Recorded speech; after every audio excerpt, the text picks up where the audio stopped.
नमस्कार दोस्तों, TNC bullet series में आपका हार्दिक स्वागत और अभिनंदन है। दोस्तों, जैसा कि आपको पता है कि रोज सुबह 7 बजे हम टीएनसी बुलेट सीरीज के माध्यम से एक इम्पोर्टेंट क्लास जो है वो आपके सामने लेके आते हैं। उस क्लास से रिलेटेड जो भी हमारे पास में डाउट होते हैं उन सबको हम क्लियर करते हैं। साथ के साथ जो है वो चर्चा करते हैं कि इन फ्यूचर में उस पर्टिकुलर टॉपिक से हमारे पास में किस प्रकार से क्वेश्चन आ सकते हैं, उनको भी जो है हम डिस्कस करते हैं, ताकि कोई भी क्वेश्चन जो है वो हमारे पास में उस पर्टिकुलर टॉपिक से जो है वो गलत ना हो।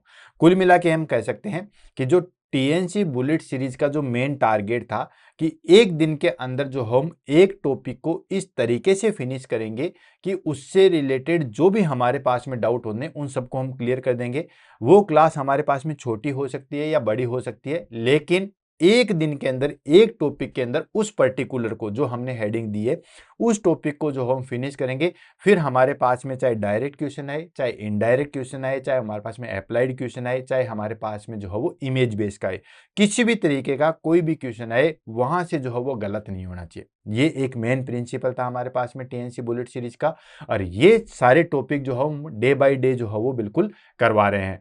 आज हमने जो है वो 1 जनवरी 2025 से शुरुआत की थी, हर एक दिन एक टॉपिक कर रहे हैं, और आज हमारे पास में 322 नंबर का टॉपिक है, that is called ovarian cancer. यानी कि 321 क्लासें हमने जो है वो ले ली है, या आप ये भी कह सकते हो कि 2025 के 321 दिन जो है वो जा चुके हैं। आज हमारे पास में 322वां दिन है। अब इस दिन को हमें कैसे यूज लेना है वो अपने ऊपर डिपेंड करता है। तो चलो दोस्तों, शुरुआत करते हैं और इस चीज को है वो फिनिश करते हैं। टीएनसी बुलेट सीरीज के जो प्रिंसिपल थे वो मैंने आपको बता ही दिए कि ये था, एक टॉपिक को हम एक क्लास के अंदर फिनिश करेंगे, और जितने भी हमारे पास में क्लास आएगी वो सारे की सारी फ्री ऑफ कॉस्ट क्लास आएगी। अब फ्री देख के ये चीजें नहीं है कि फ्री है तो कुछ भी उसमें कंटेंट नहीं होगा। आप देखिए, फिर आपको जो है वो पता चलेगा कि इसमें कितना कंटेंट है।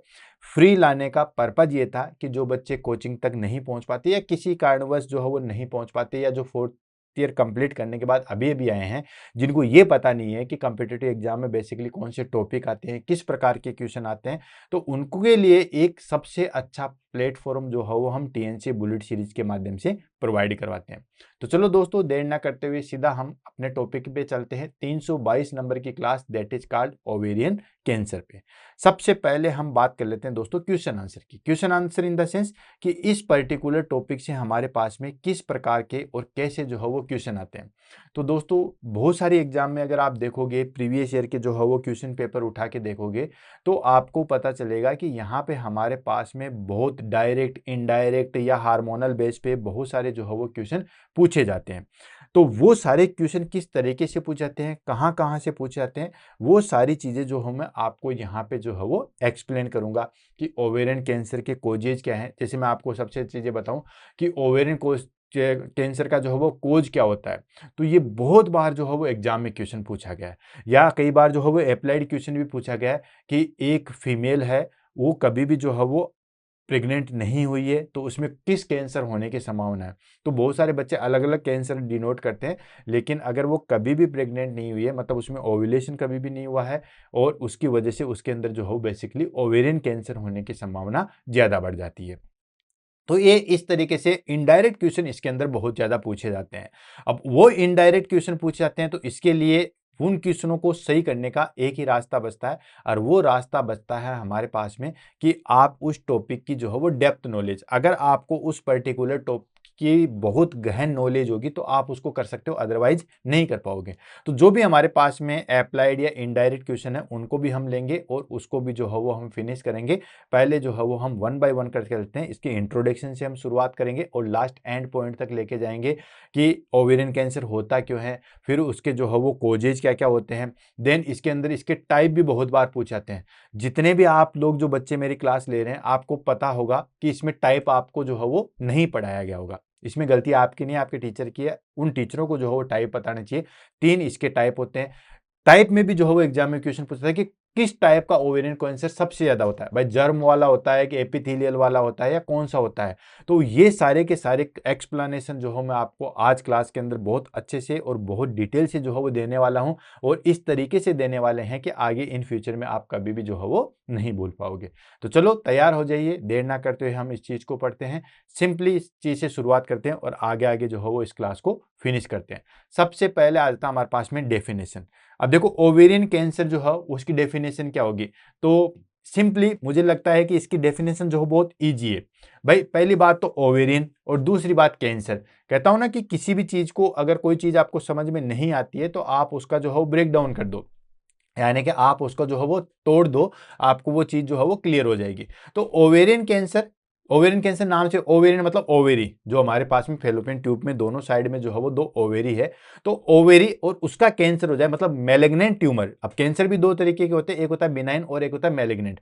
बिनाइन वाले को हम जो है वो कभी भी कैंसर नहीं मानते, उसको हम फिर पीसीओडी या पीसीओएस में शामिल कर लेते हैं। पीसीओडी भी ऑलरेडी मैंने 311 नंबर की क्लास में करवा रखा है। तो पीसी वो जो बिनाइन ट्यूमर होता है या बिनाइन वाला जो चीज होता है उसको हम पीसीओडी कह सकते हैं, ठीक है। और जो मेलिग्नेंट होता है वही हमारे पास में जो है वो कैंसर कहलाता है, क्योंकि उसमें मेटास्टेसिस की जो है वो प्रोसेस स्टार्ट हो जाती है। तो जो रियल कैंसर होता है वो ओवेरियन कैंसर ही होता है, या जो मेटास्टेसिस जो है या मेलिग्नेंट जो प्रेजेंट है उसी को हम जो है वो कहते हैं। तो मेलिग्नेंट ट्यूमर अगर हमारे पास में ओवेरी के अंदर जो है वो प्रेजेंट है उसको हम क्या कहेंगे दोस्तों, ओवेरियन कैंसर है। अब ये जो है वो हमारे पास में, इससे क्या होगा, या तो ओम जो है वो प्रोड्यूस नहीं होगा, ठीक है, या फिर जो हार्मोन है वो ऊपर नीचे होंगे, एस्ट्रोजन प्रोजेस्टेरोन। और एक चीज मैं यहाँ पे आपको और बताने चाहता हूं कि जो बच्चे ओवेरियन कैंसर की जो क्लास ले रहे हैं उससे पहले आपको जो है वो एक बार पीसीओडी उसको जो है वो साइकिल को जरूर देख लेना है, क्योंकि उसमें मैंने पूरी डिटेल से बता रखा है कि किस टाइप से कैसे जो है वो ओव्यूलेशन होता है, ओव्यूलेशन के टाइम पे कितना जो है वो हार्मोन हमारे पास में जो है वो अप डाउन होता है, जो फोलिकल जो है वो कैसे बनते हैं, वो सारी चीजें छोटा छोटा मोटा मोटी चीज तो मैं यहाँ पे बताऊंगा, देन उसके बाद जो है वो हम आगे वहां पे जो है वो देखना पड़ेगा। तो चलते हैं सबसे पहले ओवेरियन कैंसर की डेफिनेशन में। तो ovarian cancer is a malignant tumour, must be remember, it is not a benign tumor, it is a malignant tumor. Ovarian cancer is a malignant tumor that originate from the ovary, one of the female reproductive organ responsible for producing ova, egg and hormone like estrogen and progesterone. बहुत simple definition बताइए कि ovarian cancer क्या है। Ovarian cancer क्या होता है, malignant tumour of originate from the ovary. Ovary के अंदर जो है, ओवेरी के अंदर जो है हमारे पास में मैलिग्नेंट ट्यूमर जो होता है उसी को हम क्या कहते हैं दोस्तों, ओवेरियन कैंसर कहते हैं। 2 ही वर्ड आपको याद में रखने हैं, क्या क्या चीजें, एक तो मैलिग्नेंट ट्यूमर और सेकंड आपके पास में ओवेरी। ओवेरी के अंदर मैलिग्नेंट ट्यूमर है उसको हम ओवेरियन कैंसर कहते हैं। अब इसके बारे में इसने बता रखा है कि ओवेरी जो है वो हमारे पास में फीमेल रिप्रोडक्टिव ऑर्गन का जो है वो मेन चीज होती है, यानी कि मेन जो है वो पार्ट होता है किसका, फीमेल रिप्रोडक्टिव ऑर्गन का। ऑफ कोर्स आपको पता है फीमेल रिप्रोडक्टिव ऑर्गन में हमारे पास में वेजाइना होती है, देन उसके बाद ये सर्विक्स होता है, ये हमारे पास में जो है वो यूट्रस होता है, उसके बाद 2 फेलोपियन ट्यूब होती है और 2 जो है वो हमारे पास में ओवेरी प्रेजेंट होती है। ओवेरी का काम क्या होता है, ये हमारे पास में हर एक टाइम पीरियड के बाद में 1 महीने में आपको बताया कि एक ओवम का जो है वो निर्माण करती है, यह एक ओवा जो है वो प्रोड्यूस करती है। ये ओवा जो है वो हमारे पास में नॉर्मली ये जो फेलोपियन ट्यूब है जिसका इनफंडिबुलम पार्ट है उसके द्वारा कलेक्ट कर लिया जाता है और फिर उसके बाद में देखते हैं कि फर्टिलाइजेशन होता है या नहीं होता है। और यही चीज हमारे पास में चलती है शुरू में, यहाँ पे जो है फॉलिकल साइकिल वो सारी चीज चलती है, यानी कि फॉलिकल जो है मेच्योर होता है, एक फॉलिकल से एक ओवम का निर्माण होता है जिसको कंट्रोल कौन करता है, फॉलिकल स्टिमुलेटिंग हार्मोन एफएसएच, जो कि एंटीरियर पिट्यूटरी ग्लैंड से सीक्रेट होता है। उसके बाद जैसे ही ओवम रिलीज हो जाता है, ठीक है, और जैसे ये देखिए यहाँ पे थोड़ा एनाटोमी हमारे पास में नेक्स्ट में आ जाएगी, जैसे हमारे पास में जो है वो ग्राफियन फॉलिकल जो है वो हमारे पास में फिर कार्पस ल्यूटियम में बदलता है, उसको बदलता है ल्यूटिनाइजिंग हार्मोन, और यहाँ पे हमारे पास में एस्ट्रोजन एंड प्रोजेस्टेरोन जो है वो सीक्रेट होते हैं। तो ये बताना चाह रहा है कि फीमेल रिप्रोडक्टिव ऑर्गन का जो है वो ओवेरी एक मेन पार्ट होता है जो कि क्या रिलीज करता है दोस्तों, ओवा। ओवा किसको कहते हैं, एक का दूसरा नाम ही जो है वो ओवा होता है, और हार्मोन भी प्रोड्यूस करते हैं। और कौन कौन से हार्मोन प्रोड्यूस करते हैं, एस्ट्रोजन एंड प्रोजेस्टेरोन, ये 2 हार्मोन जो है वो प्रोड्यूस करते हैं। एस्ट्रोजन जो है वो हमारे पास में बेसिकली जो है वो ग्राफिन फॉलिकल से प्रोड्यूस होता है, और कार्पस ल्यूटियम से जो है वो हमारे पास में जो है वो प्रोजेस्टेरोन प्रोड्यूस होता है। And it is one of the most fatal gynaecological cancer, mainly because of its often diagnostic late after spreading the pelvis and abdomen. बहुत बहुत अच्छी चीज जो है वो यहाँ पे बताई गई है कि जितने भी हमारे पास में गायनोकोलॉजिकल कैंसर होते हैं, जैसे हमारे पास में सर्विक्स कैंसर सबसे ज्यादा प्रोड्यूस होता है, मैं मानता हूँ और मानता क्या हूँ, ऑलरेडी स्टेटिक्स भी ये कहती है कि सबसे ज्यादा जो है वो हमारे पास में क्या होता है दोस्तों, सर्विक्स वाला जो है वो कैंसर प्रोड्यूस होता है। और उसमें भी हमारे पास में और भी कैंसर होते हैं, जैसे सर्विक्स का कैंसर हो गया, फेलोपियन ट्यूब का होगा, ओवेरी का होगा। तो ये जो है वो हमारे पास में जितने भी गायनोकोलॉजिकल कैंसर होते हैं उसमें हमारे पास में ये जो है वो एक बहुत इंपॉर्टेंट जो है वो कैंसर होता है। और इसकी वजह से बहुत सारी लेडीज की जो है वो डेथ हो जाती है। हालांकि अगर ट्रीटमेंट करना इसका बहुत आसान है, ध्यान से समझिएगा चीज को, कि ओवेरी को निकालना बहुत आसान है। जितना हमारे पास में जैसे सर्विक्स कैंसर होता है या बाकी कैंसर होता है उसको ट्रीट करना बहुत मुश्किल है, उसका सर्जिकल मैनेजमेंट बहुत मुश्किल है। लेकिन ओवेरी जो हो बिल्कुल सेपरेट होती है, उसको आसान ही है, चुटकियों में हम निकाल सकते हैं। लेकिन दिक्कत क्या होती है कि ये हमेशा डायग्नोस लेट होता है, मतलब फर्स्ट स्टेज और सेकंड स्टेज में तो इसका डायग्नोसिस हो ही नहीं सकता। ठीक है, तो ये जो है हमारे पास में हमेशा जो है वो डायग्नोसिस लेट होता है। डायग्नोसिस कब होता है, जब ये स्प्रेड हो जाता है, पेल्विस या एब्डोमिनल एरिया में स्प्रेड हो जाएगा तब जाके डायग्नोसिस होगा। तो ये बहुत ही एक अहम चीज होती है कि ये डायग्नोसिस नहीं होता। अगर डायग्नोसिस हो जाए, शुरू में डायग्नोसिस हो जाए, तो इसका मैनेजमेंट चुटकियों में हो सकता है। कैंसर है लेकिन इसका मैनेजमेंट बहुत आसानी से हो सकता है। उसका रीजन है क्योंकि ओवेरी बिल्कुल जो है वो इस तरीके से बिल्कुल सेपरेट होती है, तो इसको यहां से काटना जो है बहुत आसान होता है। दूसरी चीज मतलब रिमूव करना बहुत आसान होता है। दूसरी चीज क्या होता है कि अगर मान के चलिए एक साइड की ओवेरी में प्रॉब्लम है तो दूसरी साइड की ओवेरी तो बिल्कुल ओके है। भाई यूट्रस की तरह ऐसा तो नहीं है कि से एक ही यूट्रस है, सर्विक्स की तरह ऐसे ऐसे तो नहीं है कि एक ही सर्विक्स है। हमारे पास में ओवेरी दो है। अब ओवेरी दो है तो उससे हमें आसानी क्या होती है कि अगर एक ओवेरी को निकाल भी देंगे तो भी ज्यादा दिक्कत, फर्टिलाइजेशन में दिक्कत नहीं आएगी। हालांकि थोड़े चांसेस कम हो जाते हैं लेकिन ऐसा नहीं है कि बंद हो जाते हैं। तो ये जो है वो हमारे पास में मोस्ट गायनोकोलॉजिकल कैंसर होता है बिकॉज ऑफ ये हमेशा डायग्नोसिस लेट होता है। ये कब डायग्नोसिस होता है, जब ये स्प्रेड हो जाता है, पेल्विस और एब्डोमिनल एरिया में भी स्प्रेड होता है, तब जाके जो है वो डायग्नोसिस होता है। अब फटाफट जो है वो हम एनाटॉमी को रिमाइंडर कर लेते हैं इसकी को। हालांकि बहुत बार हमने जो है वो पीसीओडी इसमें जो है वो देख रखा है, लेकिन फिर फटाफट इसको मैं 2 मिनट देखे। ये जैसे हमारे पास में दोस्तों क्या है, फेलोपियन ट्यूब है, ये हमारे पास में यूट्रस है, ये दो फेलोपियन ट्यूब हो गए हमारे पास में। दोनों फेलोपियन ट्यूब के जो इनफंडेबल एरिया है वहां पे हमारे पास में दो ओवेरी जो है वो प्रेजेंट होती है। ये जो मैंने ब्लैक कलर से लगा रखे ये हमारे पास में ओवेरी होती है। ये ओवेरी क्या करती है, एक पर्टिकुलर टाइम के बाद में जो है वो एक ओम का निर्माण करती है। ठीक है, तो फटाफट इसकी एनाटॉमी देख लेते हैं। एनाटॉमी रिमाइंडर की बात करते हैं तो each woman has the two ovary, जो कि मैंने आपको थोड़ी देर पहले बताया कि दो, एक वुमन के अंदर दो ओवेरी होती है, दो ही फेलोपियन ट्यूब होती है, बाकी यूट्रस सर्विक्स ये सब एक एक होते हैं।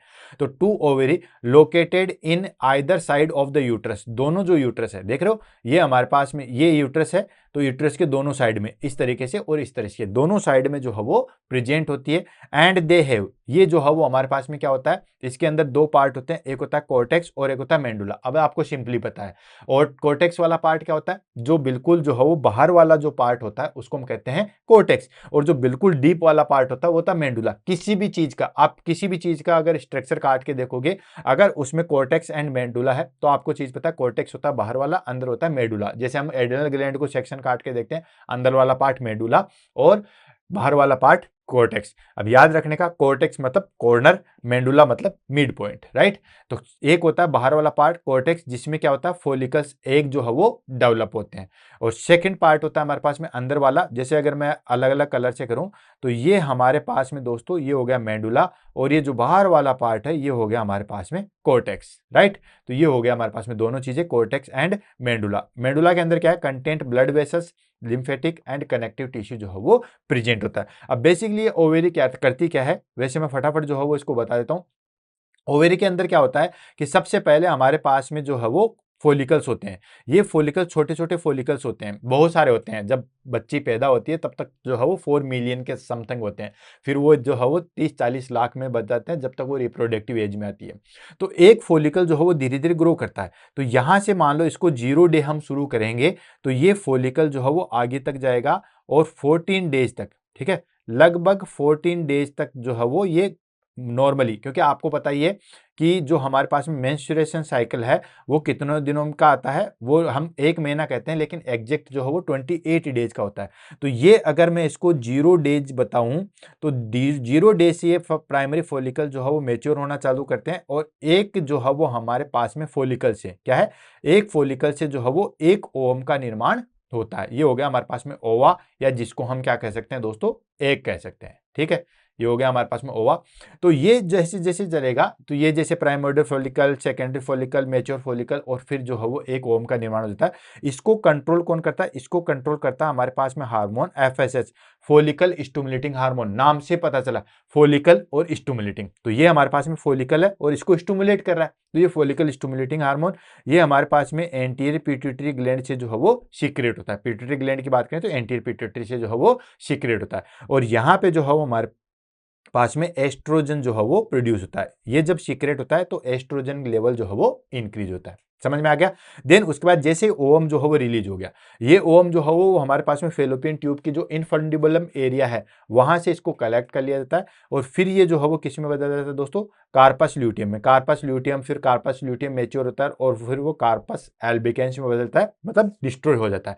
इसको कंट्रोल कौन करता है, इसको कंट्रोल करता है हमारे पास में ल्यूटिनाइजिंग हार्मोन। नाम से पता है कार्पस ल्यूटियम है, ठीक है, तो ये ल्यूटियम है, तो ल्यूटिनाइजिंग हार्मोन। ये ल्यूटिनाइजिंग हार्मोन भी जो है वो कहां से सीक्रेट होता है दोस्तों, ये हमारे पास में एंटीरियर पिट्यूटरी से सीक्रेट होता है, राइट। और ये जो है वो हमारे पास में जब कार्पस ल्यूटियम बनता है तब कौन सा हार्मोन रिलीज होता है, तब हमारे पास में प्रोजेस्टेरोन जो है वो रिलीज होता है। ये चीज जो है वो ध्यान में रखना। ये पूरी एनाटॉमी जो है वो आपको क्लियर करवा दी है।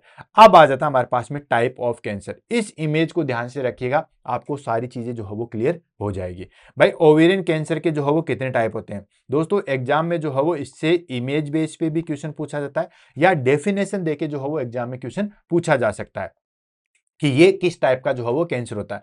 पूछ सकते हैं कि एपिथेलियल कैंसर जो है वो कौन सा होता है, आपसे पूछ सकते हैं जर्म सेल ट्यूमर कौन सा होता है, या आपसे पूछते हैं स्ट्रोमल ट्यूमर कौन सा होता है, या आपसे डेफिनेशन देखिए कि ओवेरी के अंदर जो सुपरफिशियल लेयर है अगर वहां पे कैंसर हो तो उसको किस नाम से जानते हैं, तो दोस्तों उसको एपिथेलियल कैंसर के नाम से जानते हैं। ऐसे क्वेश्चन पूछे जा सकते हैं इमेज बेस पे। इसमें से कोई भी आपको इमेज दे देंगे, देन पूछ लेंगे कि ये कौन सा जो है वो कैंसर है, ये इस तरीके का दे दिया या इस तरीके का दे दिया, तो आपसे पूछ सकते हैं ये किस टाइप का कैंसर है।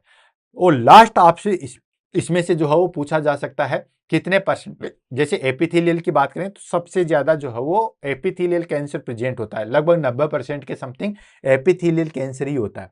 तो ये सारी चीज, इससे बाहर आपका एग्जाम में ओवेरियन कैंसर से या ओवेरियन ट्यूमर से कोई क्वेश्चन नहीं आएगा। तो देखो यही बेनिफिट होता है क्लास लेने का कि हमें पता होता है कि यार एग्जाम में क्वेश्चन कहां से आ सकता है, क्या हमें याद रखना होता है।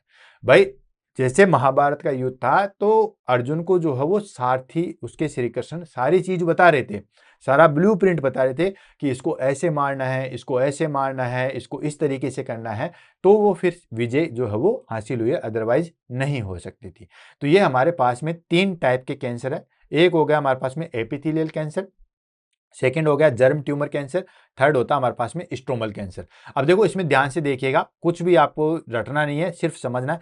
एपिथेलियल कैंसर, एपिथेलियल मतलब आउटर वाली चीजें, तो ये जो बाहर बाहर के जो हमारे पास में कह सकते हैं कि जो कॉर्टेक्स वाला पार्ट था वहां का जो कैंसर होता है उसको हम एपिथेलियल कैंसर कहते हैं। नेक्स्ट आता है germ cell tumour, germ germ यानी कि जो हमारे पास में ओवम टाइप से जो स्ट्रक्चर बना था जर्म, ठीक है, उसको वहां का ट्यूमर होता है, उसको हम बोलते हैं जर्म सेल ट्यूमर। नेक्स्ट आता है स्ट्रोमल, जो हमारे पास में जो फोलिकल्स था अगर वहां का ट्यूमर होता है उसको हम बोलते हैं स्ट्रोमल ट्यूमर। और सबसे ज्यादा प्रेजेंट होता है एपिथेलियल कैंसर, लगभग जो है वो 90%। तो 1 बाय 1 करके इसको डिटेल में लेते हैं। आपको सिर्फ ये इमेज ध्यान में रखना है, इमेज जो है वो क्लियर कर लो, that is called epithelial, germ and stromal. याद करने का तरीका भी सीधा सा अल्फाबेटिकली है।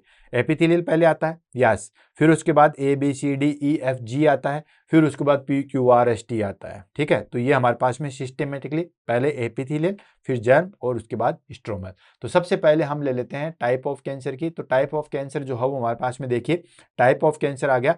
Ovarian cancer are classified based on type of cell which are these, यानी कि कौन सी सेल्स का जो है वो इन्वॉल्वमेंट है उसी के आधार पे जो है वो इसको बांटा गया है।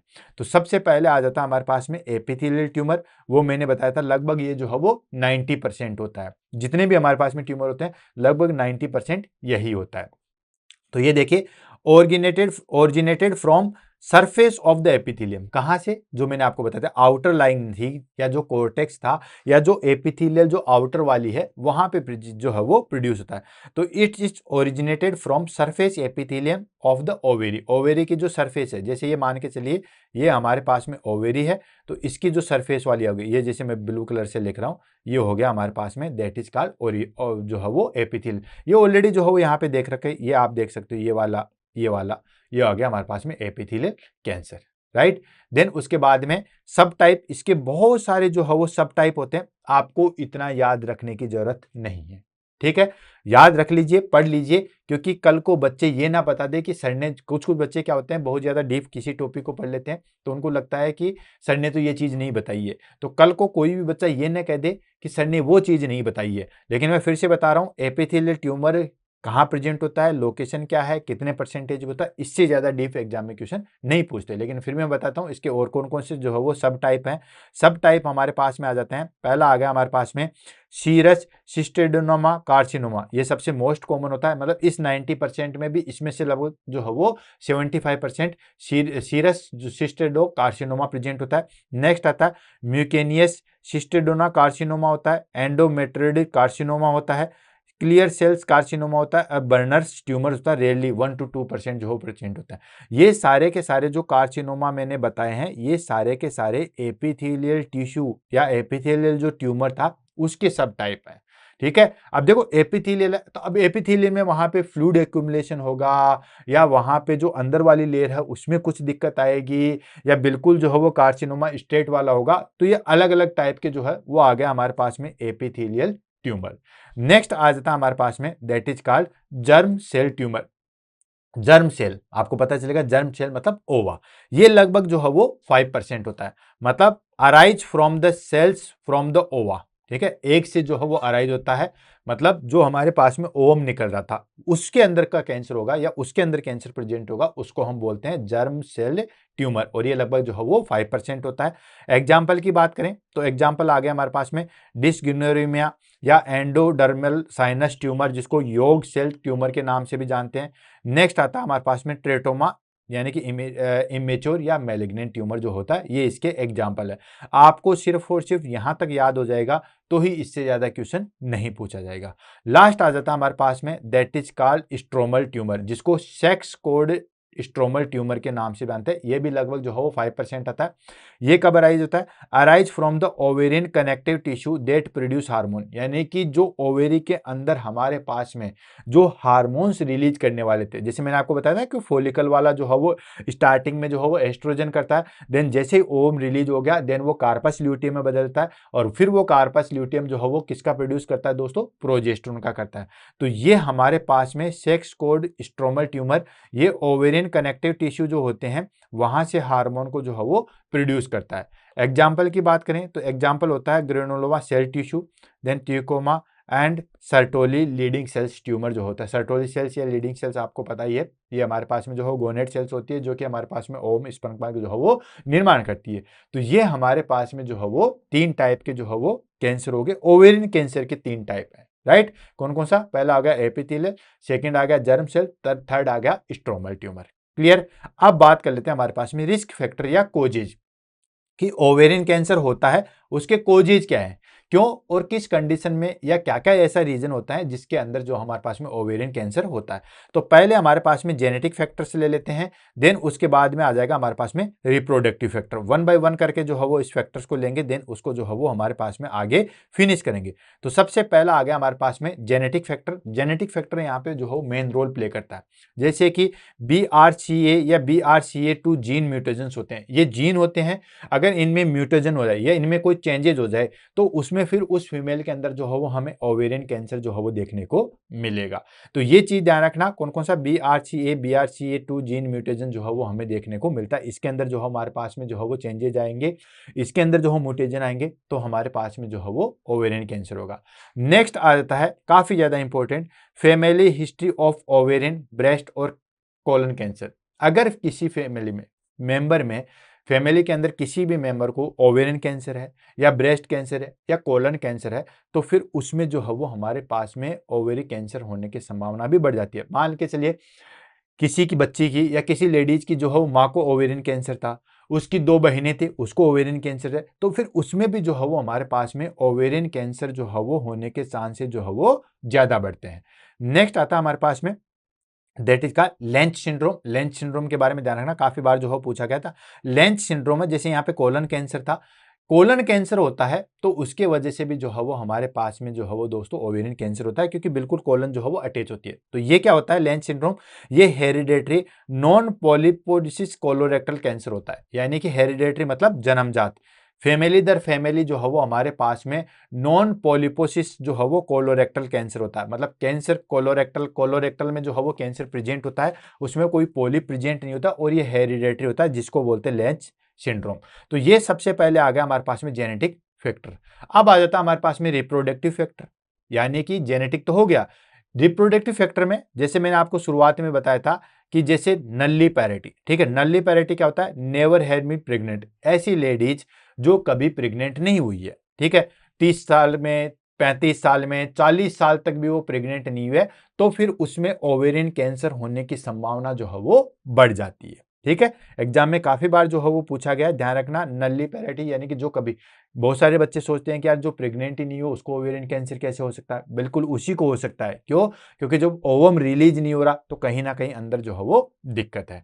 नेक्स्ट आ जाता है हमारे पास में early menarche and late menopause. Menarche क्या होता है दोस्तों, आपको पता ही है, जो फर्स्ट मेंस्ट्रुएशन साइकिल आता है किसी भी लड़की को, जो भी हमारे पास में 12-13 की एज है, जो फर्स्ट हमारे पास में जो है वो एमसी साइकिल आता है उसको बोलते हैं मिनार्की।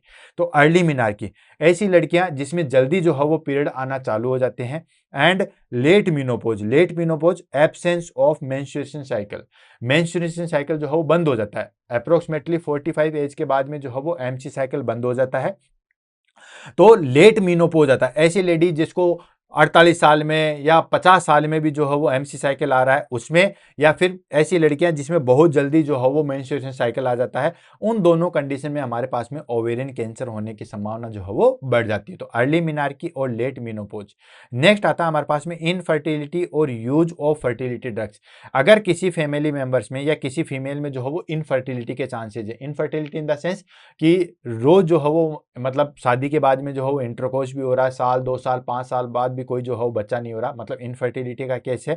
या फिर ऐसी फीमेल जो फर्टिलिटी के लिए जो है वो ड्रग्स ले रही है, इनफर्टिलिटी हो गया, तो उन इनफर्टिलिटी को जो है वो ठीक करने के लिए ड्रग्स ले रही है, तो वो चीज आगे हमारे पास में, उसमें भी ओवेरियन कैंसर होने की संभावना बढ़ती है। तो पहला हमने जेनेटिक लिया, सेकंड हो गया हमारे पास में रिप्रोडक्टिव, थर्ड आ जाता है हमारे पास में दैट इज कॉल्ड हार्मोनल और एनवायरमेंटल फैक्टर। एनवायरमेंटल फैक्टर और हार्मोन का जो है वो किस तरीके से रोल होता है ओवेरियन कैंसर में, उसको हम ले लेते हैं। तो उसमें आ जाता है लॉन्ग टर्म एस्ट्रोजन थेरेपी। अगर कोई भी फीमेल लंबे समय तक एस्ट्रोजन थेरेपी ले रही है, अब एस्ट्रोजन क्या होता है दोस्तों हमारे पास में, वही फॉलिकल स्टिमुलेटिंग वाला। देखो जो चीज मैं बार बार बता रहा हूं, तो पहले जो मैंने एनाटॉमी बताई थी उसको आप कंठस्थ कर लीजिए, ठीक है। तो फॉलिकल स्टिमुलेटिंग पे जो है वो हमारे पास में एस्ट्रोजन प्रोड्यूस हो रहा था। तो अगर कोई भी फीमेल लंबे समय तक, जैसे मान के चलिए उसमें ओम नहीं बन रहा था, या उसके अंदर जो है वो फर्टिलाइज ड्रग्स ले रही थी, तो फर्टिलाइज ड्रग्स में हमारे पास में जो है वो एस्ट्रोजन भी आता है, राइट। एस्ट्रोजन भी जो है वो हमारे पास में आता है, लंबे समय तक लेते हैं, तो वो सारी चीजें हो गई। लंबे समय तक जो है वो एस्ट्रोजन थेरेपी लेते हैं, उसमें भी ओवेरियन कैंसर की संभावना जो है वो बढ़ जाती है। नेक्स्ट आ गया हमारे पास में ओबेसिटी।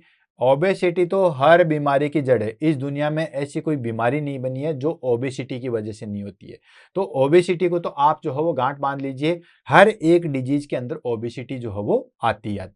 नेक्स्ट आ गया हमारे पास में smoking and high fat diet. ऐसी फीमेल जो स्मोकिंग करती है या हाई फैट डाइट लेती है, उसमें भी जो है वो ओवेरियन कैंसर होने की संभावना जो है वो बढ़ जाती है। नेक्स्ट आता है, अब आ जाते हैं हमारे पास में protective factors. Protective factor in the sense कि अब तक हमने पढ़ा है इसकी वजह से जो है वो हमारे पास में ओवेरियन कैंसर होता है, इसकी वजह से होता है, लेकिन ऐसी कौन सी चीज है जो हमारे पास में ओवेरियन कैंसर को रिड्यूस करती है? तो उसमें हमारे पास में पहली चीज आती है use of oral contraceptive pills. Oral contraceptive pills लेते हैं तो उसमें हमारे पास में जो है वो उनको ओवेरियन कैंसर होने की संभावना जो है वो कम हो जाती है। तो जो फीमेल अपने बच्चों में स्पेस रखने के टाइम पे या स्पेस रखने के लिए जो है वो ओसीपी ओरल कॉन्ट्रासेप्टिव पिल्स लेती है, माला एन, माला डी वगैरह बहुत सारी आती है मार्केट में, सहेली इस नाम से, तो उनको ओवेरियन कैंसर होने की संभावना कम होती है। नेक्स्ट आता है हमारे पास में मल्टी पैराइटी। ऑफ कोर्स भाई नल्ली पैराइटी मतलब जो लेडीज कभी भी प्रेग्नेंट नहीं बनी है उनके अंदर जो है वो हमारे पास में ओवेरियन कैंसर होने की संभावना ज़्यादा है, लेकिन जो बहुत ज़्यादा बार माँ बन चुकी है उनमें ये चीज़ नहीं होती है। नेक्स्ट आता है जैसे मोमडन्स वगैरह में जो है वो ओवेरियन कैंसर बहुत कम देखने को मिलता है। नेक्स्ट आ गया ब्रेस्ट फीडिंग। जो फीमेल अपने बच्चों को जो है ब्रेस्ट फीडिंग करवाती है उनमें भी ओवेरियन कैंसर की संभावना जो है वो कम होती है। Next tubal ligation. Tubal ligation in the sense जब हमारे पास में जब फैमिली कंप्लीट हो जाती है तो कॉन्ट्रासेप्टिव मेथड से हम ट्यूब को जो है वो हम लाइगेट करते हैं। ट्यूबेक्टोमी या वेसेक्टोमी आपने नाम सुना होगा, ठीक है। तो जो हमारे पास में ट्यूबेक्टोमी करते हैं, ट्यूब को जो है वो काट के, जो फेलोपियन ट्यूब है, जैसे ये हमारे पास में जो है वो यूट्रस है, ठीक है, और ये इसकी फेलोपियन ट्यूब है, ये हमारे पास में यूट्रस आ गया, ये फेलोपियन ट्यूब है। जब फैमिली कंप्लीट हो जाती है इस ट्यूब को कट करके हम इसको लाइगेट करते हैं तो उसमें भी हमारे पास में जो है वो संभावना कम होती है। ये हो गया हमारे पास में प्रोटेक्टिव फैक्टर्स। अब हम बात कर लेते हैं दोस्तों पैथोफिजियोलॉजी कि ये जो है वो हमारे पास में ओवेरियन कैंसर या जो है वो किस तरीके से होता है। तो पैथोफिजियोलॉजी बिल्कुल इसकी सिस्टमेटिक तरीके से होता क्या है, ovarian epithelial cells undergo genetic mutations leading to uncontrolled cell division. यानी कि जो हमारे पास में ओवेरियन एपिथेलियल सेल्स है, वैसे भी 90% जो है वो एपिथेलियल का ही जो है वो कैंसर प्रेजेंट होता है। तो जो ओवेरियन एपिथेलियल सेल्स है उसके अंदर जेनेटिक म्यूटेशंस होता है। जेनेटिक म्यूटेशन कौन सा था हमारे पास में, BRCA, ठीक है, BRCA1 BRCA2 ये जीन्स है, इनमें म्यूटेशन होगा। इसमें म्यूटेशन होगा तो क्या होगा कि अनकंट्रोल्ड तरीके से उनके अंदर सेल डिवीजन होगा। यानी कि जो एपिथेलियल सेल्स है उसके अंदर अनकंट्रोल्ड तरीके से जो है वो हमारे पास में सेल डिवीजन होगा। देन उसकी वजह से क्या होगा, tumour enlargement and invade near by pubic structure. अब धीरे धीरे क्या होगा कि वहां पे जो है वो ट्यूमर बनेगा और वो ट्यूमर धीरे धीरे जो है वो इनलार्ज होगा। इनलार्ज होगा तो उसकी वजह से क्या होगा कि जो आसपास के जो स्ट्रक्चर है, आसपास के जो ऑर्गन है उनके ऊपर प्रेशर क्रिएट करेगा। जस्ट लाइक दैट यूट्रस है, ब्लैडर है, रेक्टम है, उनके जो है वो हमारे पास में प्रेशर क्रिएट करेगा और साथ के साथ आसपास वो कैंसर वहां पे भी जो है वो फैल जाएगा। नेक्स्ट आता हमारे पास में peritoneal spread and ascites. Of course peritoneal layer में भी जो है वो फैल जाएगा और एसाइटिस हो सकता है। एसाइटिस क्या है दोस्तों, फ्लूइड एक्यूमुलेशन हो जाएगा एब्डोमिनल कैविटी में, इसको हम बोलते हैं एसाइटिस। एसाइटिस मैंने ऑलरेडी जो है बुलेट सीरीज के अंदर जो है वो करवा रखा है। बहुत बार मैंने कहा कि ये बुलेट सीरीज के अंदर करवा रखा है, ये करवा रखा है, तो बहुत सारे बच्चों को लगता है कि सर सारी चीज करवा दी गया। तो ऑफकोर्स दोस्तों ऑलरेडी हमने जो है वो इतनी क्लासें ली है, 321 क्लासें लिए, तो 321 टॉपिक करवाए हैं तो कुछ तो करवाई होगा। तो ऑलमोस्ट नर्सिंग का ऐसे कोई चीज छोड़ी नहीं है अपन ने जिसको हमने नहीं करवाया। फिर भी अगर कोई चीज रहती है तो उसको भी हम आगे करवाने का जो है वो दमखम रखते हैं। तो असाइटिस मतलब एब्डोमिनल कैविटी में जो है फ्लूइड का एक्यूमुलेशन हो जाएगा, इसको हम असाइटिस कहते हैं। एंड कॉमनली अकर, ठीक है, यानी कि वो पेरिटोनियम में और असाइटिस हो जाएगा। एंड कैंसर में भी मेटासाइज थ्रू। अब वो कैंसर हो गया, देखो कैंसर हो गया, या हम बात करते हैं कि कैंसर जो रियल कैंसर होता है उसमें मेटास्टेसिस प्रेजेंट होता है। क्योंकि आपको पता ही है दो प्रकार के जो है हमारे पास में कैंसर होते हैं, एक होता है बिनाइन, एक होता है मैलिग्नेंट। तो ये जो है वो हम किसके ऊपर जो है वो डालते हैं, TNM, ठीक है। T4 होता है ट्यूमर, N4 होता है नोड मतलब लिम्फ नोड, M होता है मेटास्टेसिस। तो जो हमारे पास में मेटास्टेसिस प्रेजेंट होगा, मेटास्टेसिस इन द सेंस कि कैंसर यहां हुआ है वो दूसरी जगह स्प्रेड होगा, वो ही एक्चुअल में जो है वो रियल कैंसर होता है। जो स्प्रेड नहीं होता एक ही जगह होता है उसको तो हम बिनाइन के नाम से जानते हैं, बिनाइन ट्यूमर के नाम से जानते हैं। तो ये तो है वो हमारे पास में, ये तो वैसे भी मैलिग्नेंट वाला है, रियल कैंसर है। तो ये कैंसर मेटास्टेसिस जो है वो कहां कहां हो सकता है, मतलब ओवेरी में कैंसर हुआ लेकिन वो कहां कहां तक स्प्रेड हो सकता है इसका। तो पहली चीज आती है हमारे पास में डायरेक्ट एक्सटेंशन। डायरेक्ट एक्सटेंशन मतलब उसके पास में जो भी चीज है वहां पे जो ओवेरी से जो चीज अटैच हो रही है, जैसे फेलोपियन ट्यूब का इनफंडिबुलम पार्ट अटैच हो रहा है तो वहां पे हो सकता है। नेक्स्ट आ गया हमारे पास में पेरिटोनियल सीडिंग। ऑफ कोर्स जो हमारे पास में पेरिटोनियल जो है वो कवर किए हुए थे, जो भी हमारे पास में एब्डोमिनल और पेल्विक ऑर्गन है उनको जो है वो कवर किए हुए जो है वो पेरिटोनियल होती है। तभी तो यहाँ पे देख रखा है, यहाँ पे क्लियर कट रखा है पेरिटोनियल स्प्रेड। तो पेरिटोनियम में सबसे ज्यादा अटैक करता है। उसके बाद आता है लिम्फेटिक स्प्रेड। लिम्फेटिक सिस्टम के द्वारा फिर आगे आगे जो है वो स्प्रेड होएगा।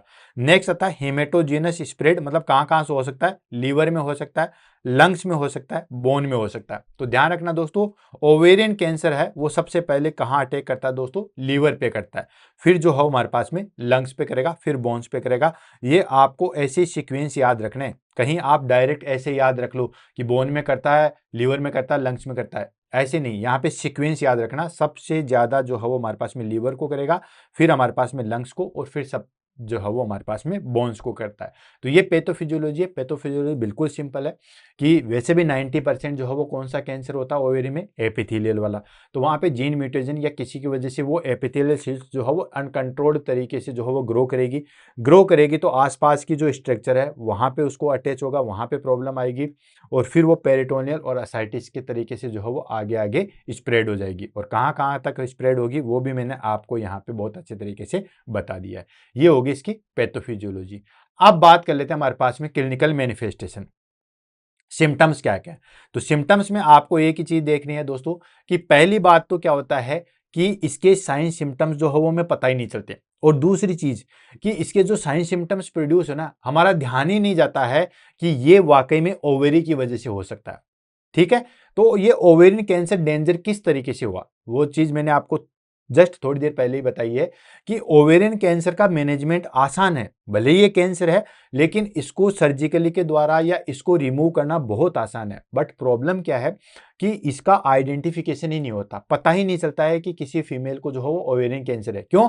क्योंकि पहले तो साइन सिम्टम्स प्रोड्यूस नहीं होते, दूसरी चीज साइन सिम्टम्स प्रोड्यूस होते हैं ना तो कोई भी वहां तक नहीं जा पाता है कि यार ये ओवेरी की वजह से हो सकता है। किसी को एब्डोमिनल पेन है, यार एब्डोमिनल पेन है तो हम एब्डोमिन को सोचते हैं कि यार इंटेस्टाइन में कोई प्रॉब्लम होगी या गैस्ट्राइटिस होगा या और कोई प्रॉब्लम होगी, या किसी को जो है वो हमारे पास में इंडाइजेशन, अब इंडाइजेशन तो खाने पीने से डाइजेस्टिव से, तो किसी का ध्यान इस तरफ नहीं जाता है।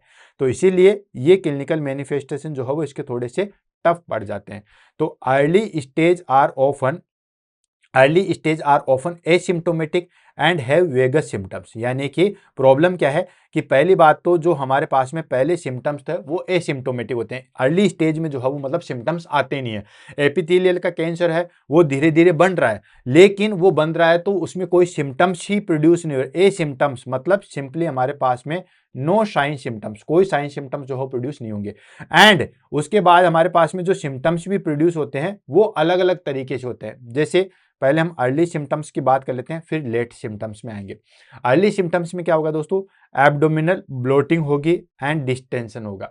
अब एब्डोमिनल ब्लोटिंग होती है या एब्डोमिनल डिस्टेंशन होता है तो हम क्या सोचते हैं कि यार असाइटिस हो सकता है, पेरिटोनाइटिस हो गया होगा, या फिर इंटेस्टाइनल ऑब्स्ट्रक्शन हो गया होगा, या और कुछ हो गया होगा, गैस्ट्राइटिस हो गया होगा। ये सारी चीजें जो है वो हम देखते हैं। क्लियर है, हम और ही और सिम्टम्स को जो है वो देखते रहते हैं, मतलब abdominal bloating and distension. Next आ जाता है हमारे पास में पेल्विक और एब्डोमिनल पेन। अब देखो पेल्विक एरिया में पेन होगा या एब्डोमिन में पेन होगा। अब एब्डोमिन तो जो है वो हमारे पास में मैजिक बॉक्स है, हर किसी का दर्द जो है वो एब्डोमिन में होता है, चाहे किडनी का हो एब्डोमिन में, यूरेटर का होगा एब्डोमिन में होगा, इंटेस्टाइन का होगा एब्डोमिन में होगा, गोल ब्लैडर का होगा, लीवर का होगा, सब एब्डोमिन में होगा। तो ऐसे हमारे पास में यूरेटर का होगा या यूरिनरी ब्लैडर का होगा, पेल्विस में होगा, बीपीएच का होगा, खैर वो तो बीपीएच तो हमारे पास में मेल के अंदर आ गया। जो भी प्रॉब्लम होगी वो सारे की सारी पेल्विक एंड एब्डोमिनल, इसलिए जल्दी से हम सिग्निफिकेंट नहीं कर सकते। नेक्स्ट आता है हमारे पास में अर्ली स्टेटी मतलब फीलिंग फुल क्विकली, ऐसा लगता है जल्दी से हमारा पास जो है वो पेट भर गया, कुल मिला के इस तरीके से होगा। देन इंडाइजेशन होता है, लॉस ऑफ एपेटाइटी होता है। अब देखो लॉस ऑफ एपेटाइटी, इंडाइजेशन हर डिजीज में होता है, ऐसी कोई डिजीज ही नहीं बनी है जिसके अंदर हमारे पास में इंडाइजेशन या लॉस ऑफ एपेटाइटी न हो, सब में जो है वो देखने को मिलेगा। And urinary frequency and urgency, urinary frequency होता है, अर्जेंसी होता है, तो हम कभी भी ओवेरियन की तरफ जाते नहीं है, हम सीधा सीधा जो है वो एक्सक्रीटरी या हम रीनल सिस्टम पे कंसंट्रेट करते हैं कि यार यूरिनरी ब्लैडर में प्रॉब्लम होगी, सिस्टाइटिस हो सकता है, यूटीआई हो सकता है। तो इसके कारण क्या होता है कि इसके साइन सिम्टम्स पहले तो एसिम्टोमेटिक होता है, मतलब एक तो क्या होता है कि इसके सिम्टम्स जो है वो पता ही नहीं आते, मतलब प्रोड्यूस ही नहीं होते। दूसरी चीज, अगर प्रोड्यूस होते हैं तो हम उसको दूसरी चीजों से कोरिलेट कर लेते हैं। ये हो गया हमारे पास में अर्ली सिम्टम्स। नेक्स्ट आता है हमारे पास में लेट सिम्टम्स। लेट सिम्टम्स की अगर हम बात करें, मतलब बाद में जब चीजें बढ़ जाएगी तो क्या क्या हो सकता है। तो सबसे पहली चीज असाइटिस देखने को मिलता है, मतलब abdominal swelling due to fluid accumulation हो जाएगा और पेट, वो कहते हैं पेट में पानी भर गया, तो असाइटिस देखने को मिलेगा। वेट लॉस हमें देखने को मिलेगा, फटिक हमें देखने को मिलेगा, एंड मेंस्ट्रुएशन इरेगुलेटरी, एमसी साइकिल जो है वो इरेगुलेटरी, मेट्रोजिया होता है, डिस्मेनोरिया हो सकता है, ये सारी चीजें। कॉन्स्टिपेशन देखने को मिलेगा। अब कॉन्स्टिपेशन किसी को हो रहा है तो आप सोच सकते हो, किसी को हम सोचें कि यार इसको ओवेरियन कैंसर होगा या इस फीमेल को ओवेरियन कैंसर होगा, हमारा प्राइमरी ध्यान वहां तक जाता ही नहीं है। लास्ट आ गया डिस्निया इफ प्लूरल इफ्यूजन, अगर वहां पे जो हो वो स्प्रेड होके कहां तक चला जाएगा दोस्तों, लंग्स तक चला जाएगा, तो लंग्स तक चला जाएगा तो प्लूरल इफ्यूजन हो जाएगा और वहां पे हमें जो है वो डिस्निया देखने को मिलेगा। ये हो गया हमारे पास में लेट सिम्टम्स। तो अर्ली सिम्टम्स और लेट सिम्टम्स, और ये पता क्यों नहीं चलता, पहले तो साइन सिम्टम्स जो है वो हमें जो है वो एसिम्टोमेटिक होते हैं और दूसरे होते भी हैं तो हम उसको कोरिलेट नहीं कर पाते। नेक्स्ट आ गया हमारे पास में डायग्नोसिस। डायग्नोसिस कैसे लगाओगे, कैसे पता लगाओगे, तो उसमें सबसे पहले आता है हमारे पास में history and physical examination. History में हम पैल्विक एग्जामिनेशन करते हैं टू डिटेक्ट ओवेरियन मास और असाइटिस। असाइटिस तो नहीं है या ओवेरियन मास तो नहीं है। तो वैसे भी जो है वो दोस्तों, अगर मेल के अंदर असाइटिस है तब तो कोई दिक्कत ही नहीं है, लेकिन अगर फीमेल के अंदर असाइटिस देखने को मिलता है तो मैं मान सकता हूं कि असाइटिस मेन जो है वो लीवर प्रॉब्लम की वजह से होता है, लेकिन फिर भी आप ओवेरियन वाला भी जो है वो एक तरफ नजर देख लेना। असाइटिस मेनली मेल के अंदर प्रेजेंट होता है क्योंकि अल्कोहल कंजप्शन मेल ज्यादा करते हैं। मेल ज्यादा करते हैं इसका मतलब ये नहीं कि फीमेल नहीं करते, फीमेल भी आजकल करती है। तो बेसिकली जो है वो लीवर की वजह से असाइटिस होता है।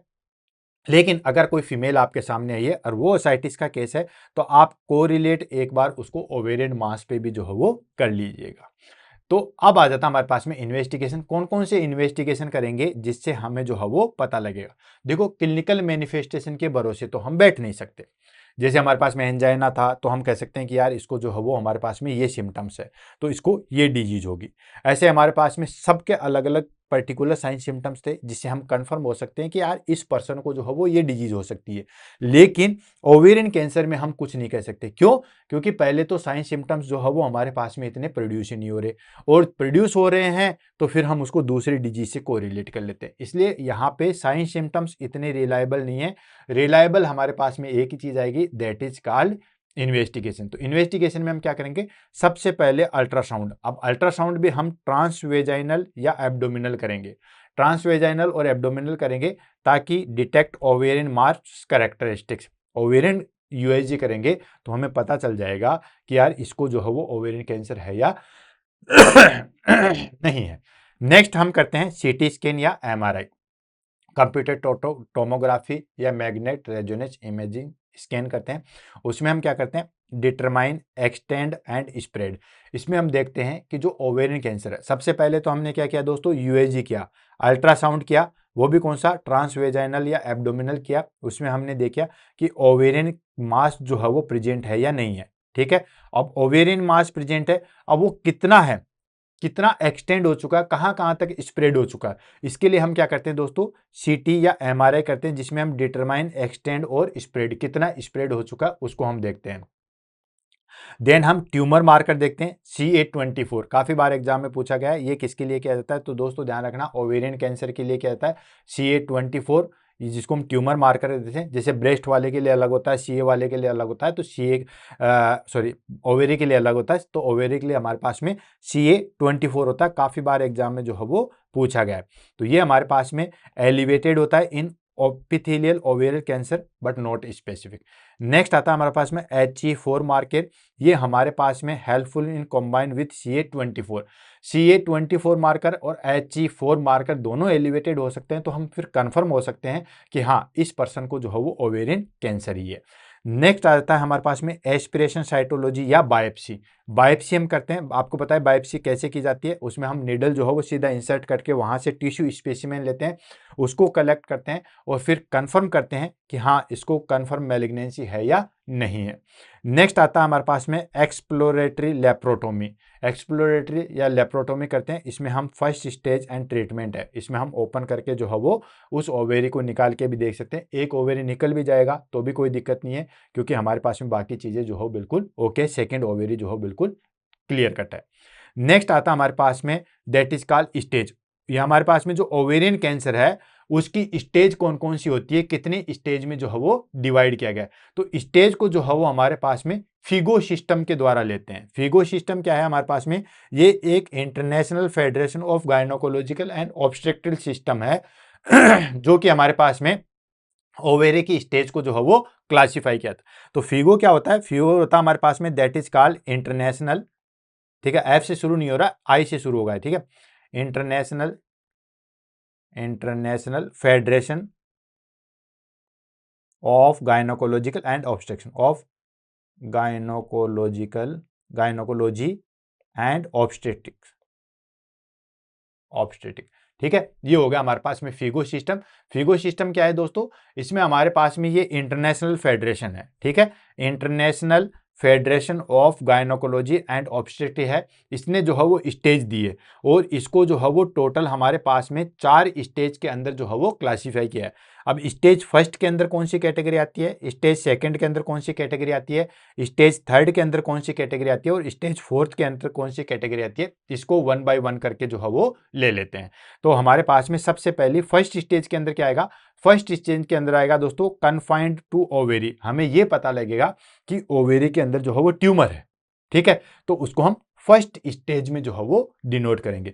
अगर वो ओवेरी का ट्रीटमेंट जो है वो पेल्विस एरिया तक इन्वॉल्व हो चुका है, ठीक है, तो उसको हम किस कैटेगरी में रखेंगे, इसको हम स्टेज सेकंड ओवेरियन कैंसर में रखेंगे, अगर पेल्विस वाले एरिया तक जो है वो इन्वॉल्वमेंट हो चुका है तो।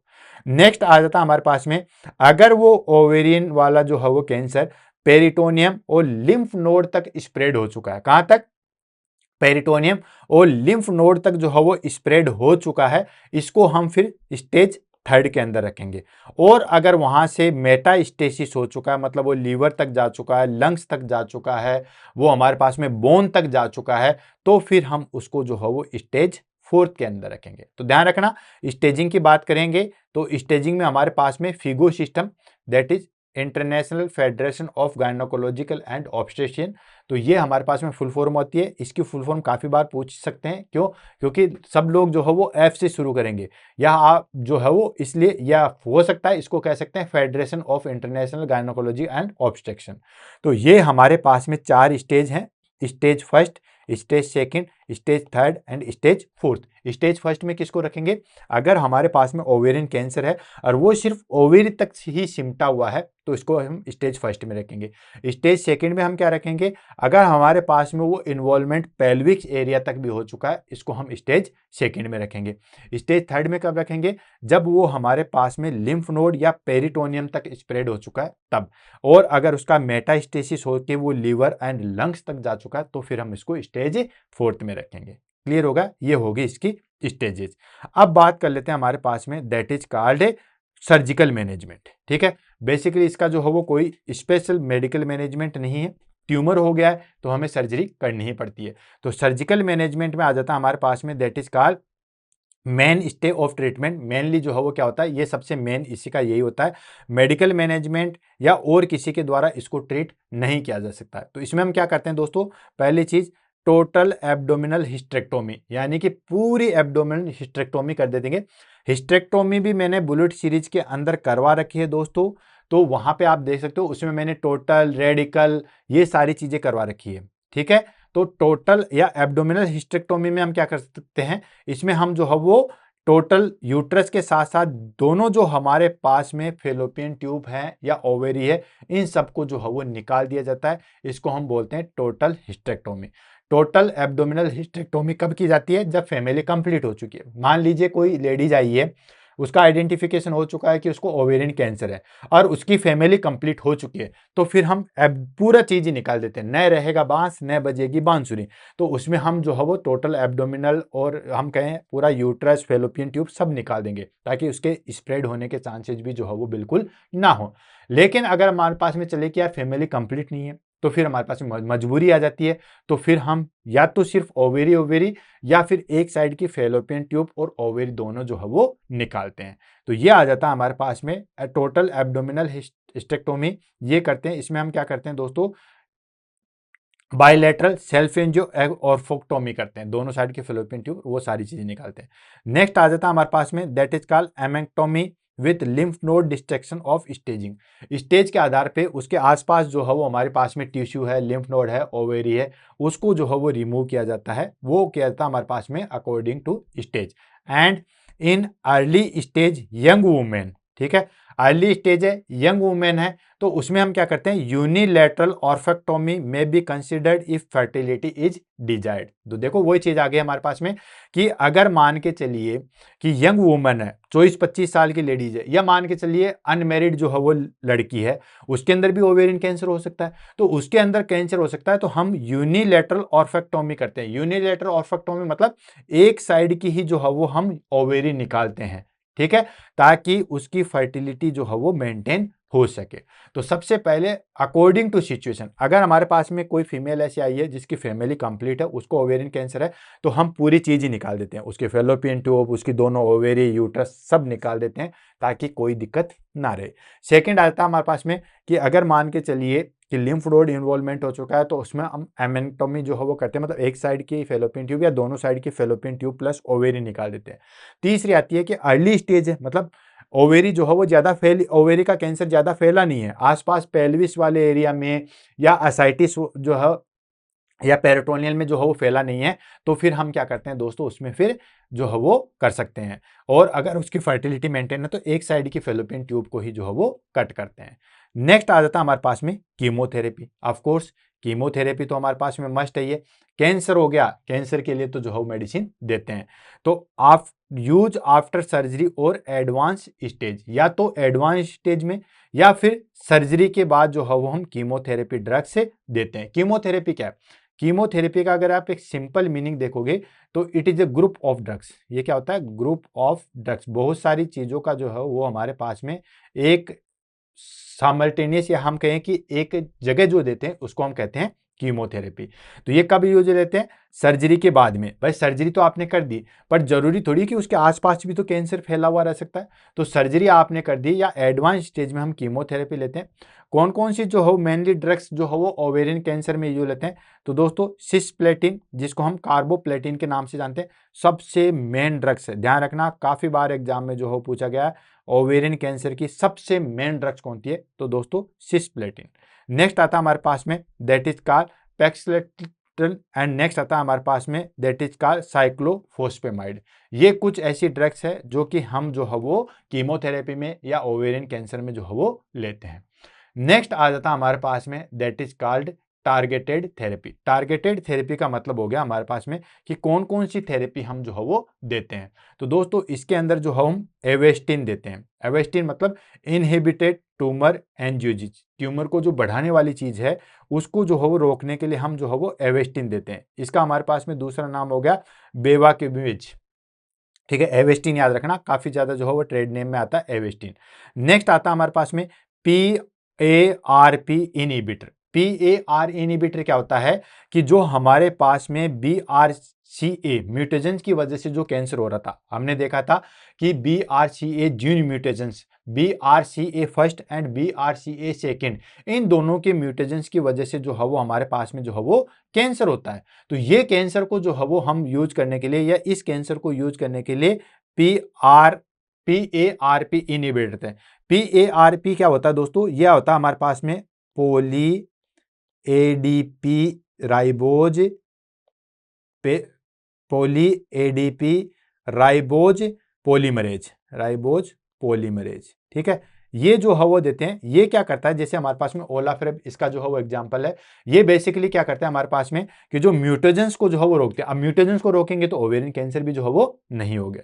नेक्स्ट आ जाता है हमारे पास में रेडियोथेरेपी। ऑफ कोर्स कीमोथेरेपी का ऑलरेडी मैंने जो है वो कीमोथेरेपी के मैनेजमेंट बता रखे हैं, जिसमें हम सबसे पहले जो है वो कीमोथेरेपी कैंसर का मैनेजमेंट बता रखा है, जिसमें हम कीमोथेरेपी देते हैं, देन सर्जिकल मैनेजमेंट करते हैं और रेडियोथेरेपी करते हैं।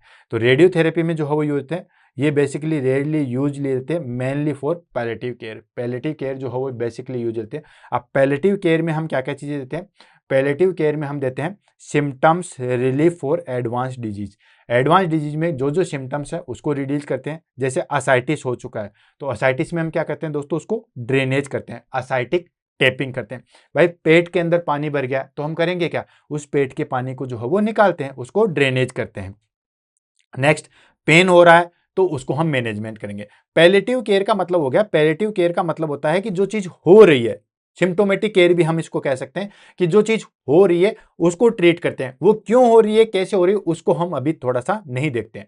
जैसे आईसीयू के अंदर हम क्या करते हैं, पेशेंट की जान बचाते हैं। उसके हम अंदर हम किसी डिजीज को ठीक नहीं करते हैं, पेशेंट की हम बेसिकली जान बचाते हैं। तो उसके अंदर हमारे पास में पेशेंट चाहे गायनिक का हो, चाहे हमारे पास में मेडिसिन का हो, चाहे सर्जरी का हो, कोई भी पेशेंट हो, हम उस पेशेंट की बेसिकली जो है वो जान बचाते हैं।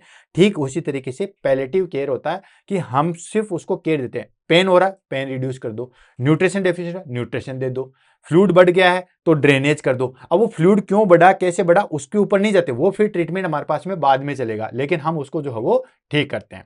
तो ये हो गया हमारे पास में symptoms release for advance stage. Drainage करते हैं, असाइटिस एंड पेन मैनेजमेंट करते हैं, एंड न्यूट्रिशनल, ठीक है, न्यूट्रिशनल एंड साइकोलॉजिकल सपोर्ट जो है वो हम देते हैं। तो ये हो गया हमारे पास में पैलेटिव केयर। नेक्स्ट आ जाता है हमारे पास में, that is called nursing management. Nursing management, और इस टॉपिक को जो है हम फिनिश करते हैं। नर्सिंग मैनेजमेंट में पहली चीज आती है प्री ऑपरेटिव केयर, यानी कि ऑपरेशन से पहले जो है वो हम क्या करते हैं। तो प्री ऑपरेटिव केयर में आ जाता है हमारे पास में explain procedure and obtain consent form. Course आपको पता है, जो भी हम प्रोसीजर कर रहे हैं, प्रोसीजर हो या सर्जरी हो, सर्जरी भी तो एक प्रोसीजर होता है। तो जो भी हम प्रोसीजर करते हैं तो उसमें हम सबसे पहले क्या करते हैं, प्रोसीजर को एक्सप्लेन करते हैं कि ये हम प्रोसीजर करने जा रहे हैं, ये चीजें करेंगे, एंड कंसेंट जो है वो ऑब्टेन करते हैं। नेक्स्ट आता है assess nutritional and emotional status. Nutritional status assess करते हैं, और उसका इमोशनल स्टेटस है उसको असेस करते हैं कि वो इमोशनली कितना जो है वो फिट है, वो क्लाइंट जो है वो कितनी फिट है, नहीं है तो उसको हम इमोशनली सपोर्ट देते हैं। नेक्स्ट आता है हमारे पास में prepare bowel and maintain NPO status. जो भी सर्जरी होती है तो आपको पता है उसमें हम एनपीओ रखते हैं और बाउल प्रिपरेशन करते हैं, बाउल को जो है वो हम क्लियर रखते हैं। ये हो गया हमारे पास में प्री ऑपरेटिव के। नेक्स्ट आ जाता है हमारे पास में, that is called post operative के, यानी कि सर्जरी के बाद जो है वो हम क्या करते हैं। सर्जरी के बाद में वही हमारे पास में monitor vital sign and bleeding. Vital sign जो हो मॉनिटर करेंगे, क्योंकि आपको पता है पोस्ट एनेस्थेटिक केयर में जो है हमारे पास में सबसे मेन चीज जो है वो वाइटल्स ही होते हैं। तो वाइटल साइन चेक करेंगे, और कहीं से किसी भी प्रकार की कोई ब्लीडिंग तो नहीं हो रही, उसको चेक करेंगे। नेक्स्ट आ जाता है maintain IV fluid and catheter के। कैथेटर लगाते ही लगाते हैं, ठीक है, सर्जरी से पहले कैथेटर लगाते हैं, तो कैथेटर केयर देते हैं, और साथ के साथ आईवी फ्लूइड जो हो मेंटेन करते हैं, आईओ चार्टिंग देखते हैं। Next encourage early ambulation to prevent amputation. Surgery के बाद में जितना जल्दी हो सके क्लाइंट को जो है वो एम्बुलेट करना चाहिए। क्यों? क्योंकि पोस्ट सर्जिकल में हमारे पास में सबसे मेन कॉम्प्लिकेशन क्या आती है दोस्तों, डीवीटी आती है। डीप वेन थ्रोम्बोसिस की संभावना सबसे ज्यादा होती है, तो इसकी वजह से ये चीजें जो है वो देखने को मिलती है। नेक्स्ट आ जाता है हमारे पास में pain management and wound care. Pain management and wound care की बात करें तो हमारे पास में ये चीज आ गई कि पेन को कंट्रोल करते हैं, और जो घाव बन गया उसको जो है वो ठीक करते हैं। नेक्स्ट आ गया observe for infection and urinary retention. किसी भी प्रकार का कोई भी इन्फेक्शन तो नहीं है, यूरिनरी रिटेंशन तो नहीं है, इन सबको जो है वो ऑब्जर्व करते हैं। तो ये आ गया हमारे पास में पोस्ट ऑपरेटिव। क्या क्या चीजें, मॉनिटर वाइटल साइन करते हैं, ब्लीडिंग साइन देखते हैं कि कहीं से ब्लीडिंग तो नहीं हो रही है, आईवी फ्लूइड मेंटेन करते हैं, कैथेटर केयर मेंटेन करते हैं। जितना जल्दी हो सके क्लाइंट को जो है वो हम चलाने की कोशिश करेंगे ताकि डीप वेन थ्रोम्बोसिस ना हो जाए। पेन मैनेजमेंट करते हैं, सर्जरी हुई है, कट लगा है तो पेन तो होगा ही होगा, वुंड बनाई है तो पेन मैनेजमेंट और वुंड केयर करते हैं, और किसी भी प्रकार का कोई इन्फेक्शन ना हो उसको जो हो वो हम ऑब्जर्व करते हैं। नेक्स्ट आ जाता है कीमोथेरेपी नर्सिंग केयर। कीमोथेरेपी में हमारे पास में नर्सिंग की क्या क्या केयर होती है, तो दोस्तों कीमोथेरेपी में हमारे पास में आपको पता है कीमोथेरेपी ड्रग्स के बहुत सारे साइड इफेक्ट है। कीमोथेरेपी भी ऑलरेडी जो है वो मैंने बुलेट सीरीज के अंदर करवा रखी है। कीमोथेरेपी के अंदर नर्सिंग की क्या क्या केयर होती है वो भी मैंने पूरी एक क्लास के अंदर करवा रखी है, तो डिटेल से देखना है, वहां पे देखना है। बाकी आपको पता है कीमोथेरेपी ड्रग्स लेते हैं तो बहुत सारे जो है वो हमारे पास में साइड इफेक्ट आते हैं, जैसे नोजिया, वोमिटिंग है, बाल झड़ना चालू हो जाते हैं, एलोपेशिया हो जाता है, इम्यूनिटी डिक्रीज होते हैं। तो इन सब के ऊपर इर्द गिर्द जो है हमारे पास में नर्सिंग केयर होती है। क्या क्या चीजें, मॉनिटर फॉर नोजिया, नोजिया को मॉनिटर करते हैं, वोमिटिंग को करते हैं, एंड एलोपेशिया, एलोपेशिया मतलब हेयर लॉस, तो उसको हम मॉनिटर करते हैं, एंड बोन मेरो सप्रेशन। जो किसी भी क्लाइंट को अगर आप कीमोथेरेपी दे रहे हैं तो बोन मेरो सप्रेशन होता है, बोन मेरो जो है वो डिप्रेस होती है। अब बोन मेरो डिप्रेस होती है तो आपको पता है वहां पे इम्यूनिटी जो है वो डिक्रीज होती है, तो उसको इन्फेक्शन से भी बचाना होता है। एंड पेशेंट को एजुकेट करेंगे, educate about side effect and self care. जो भी कीमोथेरेपी के साइड इफेक्ट हैं उसके बारे में जो है वो उसको एजुकेट करेंगे कि देखो ये साइन सिम्टम्स जो है मिलेंगे, और किस तरीके से आपको जो है वो सेल्फ केयर करनी है वो सारी चीजें बताएंगे। And maintain strict aseptic precautions. जो एसेप्टिक प्रिकॉशंस है वो सारी चीज़ें बताएंगे, जहाँ पे वुंड हो चुका है उसकी कैसे देखभाल करनी है, वो सारी की सारी चीज़ें जो है वो बताएंगे। ये हो गया कीमोथेरेपी नर्सिंग केयर। नेक्स्ट आ जाता है हमारे पास में साइकोलॉजिकल सपोर्ट। साइकोलॉजिकल सपोर्ट भी जो है वो हमारे पास में मस्ट होता है। उस क्लाइंट को या उस फीमेल को साइकोलॉजिकल सपोर्ट भी देने की जो है वो जरूरत होती है। क्यों? क्योंकि मान के चलिए किसी का यूट्रस निकल गया तो उसको बहुत सारी चीज़ों की जो है वो दिक्कत आती है कि आगे जो है वो क्या होगा, मेरे शरीर में कोई बॉडी इमेज तो चेंजेज नहीं हो जाएंगे। तो वो सारी चीज़ों के उसके इश्यू आते हैं। और ख़ास तौर से अगर मान के चलिए अनमैरिड जो है वो लेडीज है, या फिर उसकी फैमिली कंप्लीट नहीं हुई है, फिर भी उसकी एक साइड की फेलोपियन ट्यूब निकाली है, फिर भी उसको डर रहता है कि यार कहीं ये जो है वो मैं प्रेग्नेंट हो पाऊंगी या नहीं हो पाऊंगी। तो इसके लिए जो है वो साइकोलॉजिकल सपोर्ट देते हैं। तो साइकोलॉजिकल सपोर्ट में हमारे पास में क्या करते हैं, address fear, anxiety and body image issue. Fear को जो है वो एड्रेस करते हैं कि इसको वाकई में किस चीज का ज्यादा डर है, उसको एड्रेस करेंगे और फिर उस हिसाब से उसको जो है वो सपोर्ट देंगे। जो उसकी एंजाइटी थी उसको रिड्यूस करते हैं। And body image issue, body image से रिलेटेड जो भी इश्यू है वो उसको सोल्व करेंगे, उसको समझाएंगे कि बॉडी इमेज पे इतना ज्यादा इंपैक्ट नहीं आता है। Next, provide counselling and support group, यानी कि उसको काउंसलिंग एंड सपोर्ट ग्रुप जो भी है उसके साथ में है वो सारी चीजें प्रोवाइड करेंगे। And educate about follow up care and early detection of recurrence. Follow up care के लिए जब जब उसको बुलाया गया है उस टाइम पे उसको बुलाते हैं, ठीक है, वो सारी चीजें जो है वो करते हैं। कुल मिला के उसको जो है वो अच्छे तरीके से साइकोलॉजिकल सपोर्ट जो है वो दिया जाता है। नेक्स्ट बात कर लेते हैं prognosis. Prognosis in the sense कि अगर किसी फीमेल को या किसी भी फीमेल क्लाइंट को जो है वो ओवेरी कैंसर हो चुका है तो उसमें हमारे पास में प्रोग्नोसिस क्या है। तो दोस्तों प्रोग्नोसिस जो है वो हमारे पास में डिपेंड करता है उसकी स्टेज के ऊपर। स्टेज ऑलरेडी हमने डिस्कस कर ली है, ठीक है। तो स्टेज के ऊपर डिपेंड करता है और 5 ईयर सर्वाइवल रेट होती है। अगर फर्स्ट स्टेज के अंदर ही डिटेक्ट हो चुका है और फर्स्ट स्टेज के अंदर ही हमने ट्रीटमेंट चालू कर दिया है तो उसकी सर्वाइवल रेट जो है वो हमारे पास में 90% है। 90% तक रिकवरी है। नेक्स्ट आता है अगर स्टेज सेकेंड या थर्ड है। स्टेज सेकेंड या थर्ड है तो हमारे पास में 30 या 40% चांस है। अगर यहाँ पे मैंने स्टेज सेकेंड नहीं लिखे है तो आप लिख सकते हो, ठीक है, इसमें कोई दिक्कत नहीं है। ये हम हो सकता है हमारे पास में स्टेज सेकेंड। स्टेज सेकेंड में है तो हमारे पास में 60 to 70% चांसेज है। स्टेज सेकेंड के अंदर हमारे पास में 60 to 70% चांस है। स्टेज थर्ड में अप्रोक्सीमेटली जो है वो हमारे पास में लगभग 30 से 40% है। और स्टेज फोर्थ में हमारे पास में लेस देन 20% चांसेज होते हैं ठीक होने के। तो ये प्रोग्नोसिस है। ये प्रोग्नोसिस डिपेंड करता है हमारे पास में कि ओवेरियन कैंसर कौन सी स्टेज में है, उस टाइप पे डिपेंड करता है। नेक्स्ट आ जाता है हमारे पास में प्रिवेंशन, कैसे जो है वो आप बचाव कर सकते हो। तो बचाव में हमारे पास में वही सारी चीजें। बेसिकली तो बचाव करना जो है वो मुश्किल है। क्यों है? क्योंकि ये बेसिकली जेनेटिक होता है, ठीक है, और म्यूटेशन से होता है। जीन म्यूटेशन और जेनेटिक से होता है। अब जेनेटिक से होता है तो हम अपने माता पिता थोड़ी चेंज कर देंगे, नहीं कर सकते ना। म्यूटेशन से हो रहा है उसको हम नहीं कर सकते। तो फिर भी हमारे पास में, जैसे मैंने आपको बताया था कि जो हमारे पास में जो ओरल कॉन्ट्रासेप्टिव पिल्स लेते हैं उनमें नहीं होता है। तो कॉन्ट्रासेप्टिव मेथड अगर यूज कर रहे हैं कोई फीमेल तो ओरल कॉन्ट्रासेप्टिव यूज कीजिए ताकि ओवेरियन कैंसर के चांसेज भी कम हो जाए। सेकेंड चीज आती है कि जो हमारे पास में ब्रेस्ट फीडिंग करवाइए। जितना ज़्यादा आप ब्रेस्ट फीडिंग करवाएंगे उतना ही ओवेरियन कैंसर की संभावना कम हो जाती है। तो प्रिवेंशन आता है, जेनेटिक काउंसलिंग करवाइए। जेनेटिक काउंसलिंग इंडिया में इतना पॉसिबल है नहीं है क्योंकि बहुत कॉस्टली होता है, हर कोई अफोर्ड नहीं कर सकता। लेकिन फिर भी जेनेटिक काउंसलिंग और टेस्टिंग फॉर BRCA म्यूटेशंस, जो हमारे पास में BRCA जीन्स है, ठीक है, BRCA जीन्स है उसके म्यूटेशंस तो नहीं हो रहा, उसको हम टेस्टिंग करेंगे। अगर म्यूटेशंस है तो फिर दिक्कत आ जाती है। नेक्स्ट आ जाता है हमारे पास में, दैट इज का प्रोफाइलेटिक ऑर्फेक्टोमी फॉर हाई रिस्क वुमेन। ऐसी वुमेन जिसमें लगता है हमारे पास में कि यार ये जो है वो हमारे पास में इनमें ओवेरियन कैंसर की संभावना ज्यादा है, जैसे कि किसी माँ को है, बहनों का है, तो उसमें हम क्या करते हैं कि जिस पर्टिकुलर जो है वो ओवेरी को देखते रहते हैं और ओवेरी में अर्ली स्टेज में किसी ओवेरी में कैंसर दिखता है तो उस ओवेरी को रिमूव कर देंगे।